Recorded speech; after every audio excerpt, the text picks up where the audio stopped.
Good day, students. So here in this video, we will learn about how to use the data definition language such as create table, alter table, and drop table. So let's start with the create table. So open your XAMPP application, click start under Apache, and click start under MySQL. Click the admin button under the Apache.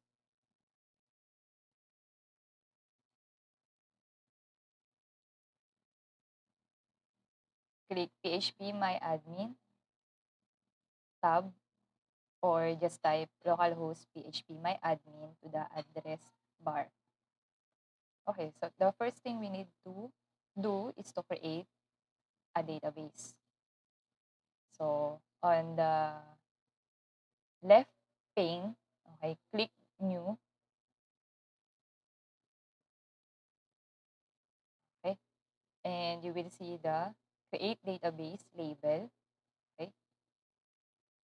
Meron siyang text box na database name. Okay, so type natin sample underscore db and then click the create button. So sample DB database has been created. Okay. So let's create a table under the database sample DB. So click the SQL tab. Okay. And then type na natin doon yung create table na um, na phrase. Okay. So create table. Okay. So may mga intelligence siya, no? And then yung table name. So it is a good practice na maglagay ng acronym na TBL sa bawat pangalan ng database table. TBL, student, open and close parentheses, and ends with a semicolon. Okay, next na gagawin natin ay yung mga field or yung mga column. Okay, so student number, okay, na ang data type niya ay integer at siya ay primary key. Okay, so separated by a comma yung bawat field na ilalagay. Okay, student name. Okay, so dahil siya ay text, so varchar. Okay, and pag varchar, huwag kakalimutan yung length. 50, comma, and then course varchar 20 yung length. Okay, so okay na tayo. And then scroll down, hanapin yung go button. And then click the go button. So may prompt na lalabas na ayan. So MySQL return an empty result. Okay. So makikita nyo dun sa left pane nyo, okay, nandun na yung TBL student. Ayan. Okay. So pag click natin yan, ito yung kanyang field. Okay. Pwede mong i-click yung structure na tab. Ayan. Para mas makita mo ng malinaw yung table structure. Okay. Wherein nandun yung mga field, anong data type, and etc. Okay. So, yan yung example para sa create table. Okay. So, next naman natin ay yung alter table. Okay. So, kung meron tayong create table, meron tayong alter table, wherein pwede kang mag-update ng table. Okay, so try natin. So, doon tayo ulit sa SQL tab. Okay, so burahin lang natin yan. And then, type natin yung alter table. Okay, pangalan ng table mo, TBL. Ayan, so makikita nyo, no, nandun na siya sa IntelliSense. Okay, so isa-select nyo na lang. Okay, alter table, TBL student.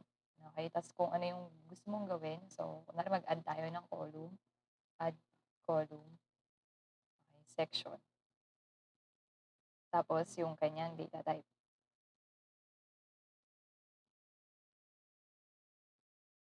and then siyempre semicolon. Okay, scroll down, click the go button. Ayan. So, successful siya. So, tingnan natin yung structure. Click niyo yung structure tab. Ayan. So, makikita niyo apat na yung kanyang field. So, student number, student name, and student course, and section. Okay. So, what if kung gusto naman natin mag-delete ng column ng isang existing table? Okay. So, pwede din siya using alter table. So, click natin ulit yung SQL tab. Okay. So, burahin natin ulit. Then, alter table, yung table name, okay, which is TBL student. And then, instead na add column, drop column naman tayo. Drop column. Okay, ano yung pangalan ng ida-drop mo na column? Okay, kunwari, course. Okay, and then semicolon. Wala na siyang varchar or wala na siyang data type. Okay, kasi ida-drop naman natin siya. So, alter table, TBL student, drop column, course. And then, scroll down. Okay, yung button na go. Click natin.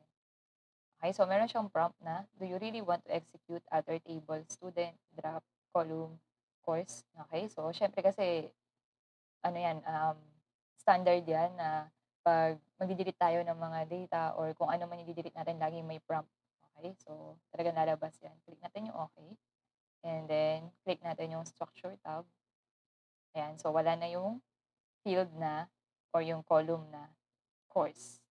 Okay, so yan yung example para sa alter table. Okay, so next naman natin na ita-try ay yung drop table. Okay? So sa drop table, it allows you to delete a table. Table mismo yung i-delete. Okay, so tingnan natin kung ano siya ginagawa. Okay? So balik tayo dito sa ating SAMP. Ayan. Okay? Dito sa ating database sample DB pa din. And then table natin, TBL student pa rin. Click natin yung SQL tab. Okay? And then type na natin yung drop table TBL student and semicolon. Okay? Scroll down and click the go button. Okay, meron ulit prompt. Do you really want to execute drop table TBL student? So, click natin yung okay.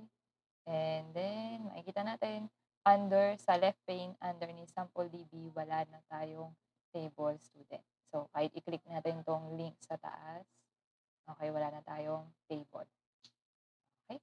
So, that's it for the usage of create table, alter table, and drop table.